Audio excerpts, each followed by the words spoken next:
Hello everyone, কী অবস্থা সবার? রমজানে তো কম বেশি সবারই অনেক ব্যস্তময় দিন কাটতেছে, কিন্তু এই যে সকালটা কিন্তু শুরু হয় আমরা যারা গৃহিণী আমাদের ঘরের কাজ দিয়েই।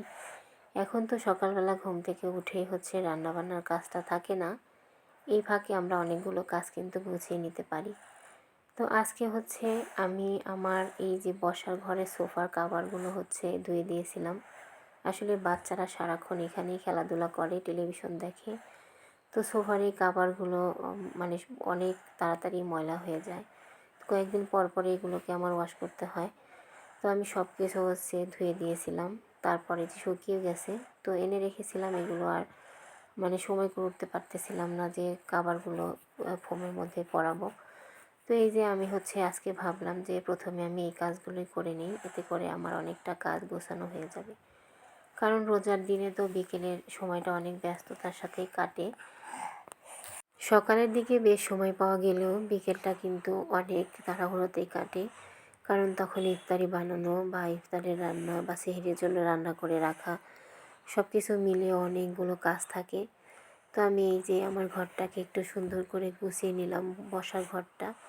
আর এই যে আমার ঘরে তেমন অনেক দামি বা অনেক ভালো কিছু নেই, তো যে ততটুকুই আছে, তো এইটুকু দিয়েই আমি গুছিয়ে নিয়েছি আমার ঘরটা। তো আমার যা আছে সেটা নিয়ে সেইটা নিয়ে আমি সন্তুষ্ট। তো এটাতেই আমার আলহামদুলিল্লাহ অনেক কিছু মনে হয়। তো এই যে আমি বসার ঘরটা এখানে গুছিয়ে নিলাম, কারণ বাচ্চারা বেশিরভাগ দিনের সময়টা এখানেই কাটায়। আর এই যে বসার ঘরটা গোছানোর পর এত ভালো লাগতেছিল। আসলে ঘরটা গোছানো থাকলে নিজের মনের কাছেও কিন্তু অনেক শান্তি লাগে, ভালো লাগে। আর এই যে ডাইনিং তো সারাক্ষণই আমাদের এখানে এটা ওটা রেখে সব সময় এটা ভর্তি করে রাখি। তো যখনই সময় পাই তখনই একটু ক্লিন করে নিই। আর এই যে আমার ঘরটা গোছানো একদম কমপ্লিট। আর এখন বিকেলের দিকে, তো আমি ইফতারি বানানোর জন্য এখানে চলে আসলাম। আর এখানে আমি বেগুনি ভাজতেছিলাম। তো আমি একটু কম তেলের মধ্যেই ভাজতেছিলাম। আর এই যেহেতু এদিকে ডালের বড়া বানাই নিছি, আর এইটা এখন ভেজে নিতেছি। কারণ ইফতারের কিছুক্ষণ আগে আমি এগুলো ভাজি, এতে করে সব কিছু খাবারগুলো একটু মচমচে থাকে। আর অনেকক্ষণ আগে ভাজাভাজি করলে সবটা ঠান্ডা হয়ে যায়।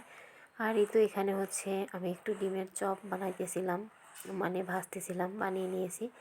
তো সেটাই। আর এই যে আজকে তেমন কিছু করি নাই। একবার ভেবেছিলাম যে আজকে ভাজা পোড়া কোনো কিছুই করব না, কিন্তু তারপরও আবার মনে হলো না একটু করি।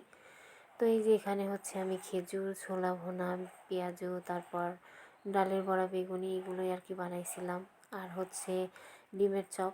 তো আমরা এই যে সব কিছু একসঙ্গে মেখে ইফতারি করে নিলাম। তারপর এই যে এখন রাতের বেলা, তো নামাজ পড়া শেষে আমি এখন সেহরির জন্য একটু রান্না করে রাখবো। তো এখানে আমি ইলিশ মাছের চচ্চড়ি রান্না করব। তো মাছ কেটে নিয়েছি, আর আলু বেগুন দিয়েই রান্না করব। আর ইলিশ মাছের চচ্চড়ি খেতে তো অনেক ভালো লাগে। ইলিশ মাছটা আমার বাসার সবার অনেক পছন্দের। তো এখানে আমি সবজিগুলোকে কেটে ধুয়ে নিয়েছি। আর এখন ভাবলাম এখন রান্না করে রাখি, এতে করে শেষ রাতে শুধু ভাত রান্না করলেই হয়ে যাবে।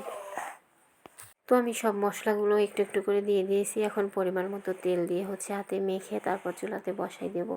আর আমার আজকের ভিডিওটা কেমন লাগলো অবশ্যই কিন্তু কমেন্ট করে জানাবেন। আর ভালো লাগলে ছোট্ট একটা লাইক দিয়ে যাবেন।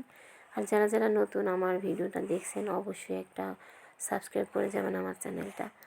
তো এই যে এখানে আমি সবজিটা প্রথমে মাখিয়ে তারপর মাছগুলোকে দিয়ে এখন আর একটু মেখে রান্নাটা করে নেব। তো এই যে এখানে মাছ দেওয়ার পর মনে হলো তেলটা একটু কম হয়েছে, তো আমি আবার একটু তেল দিয়ে দিলাম। আর এখন আরও কিছুক্ষণ মেখে ঢাকনা দিয়ে ঢেকে কিন্তু রান্না করে নেওয়া যাবে। আর ইলিশ মাছের তরকারি তো যে কোনোভাবে রান্না করলে কিন্তু অনেক মজা হয়, খেতে ভালো লাগে।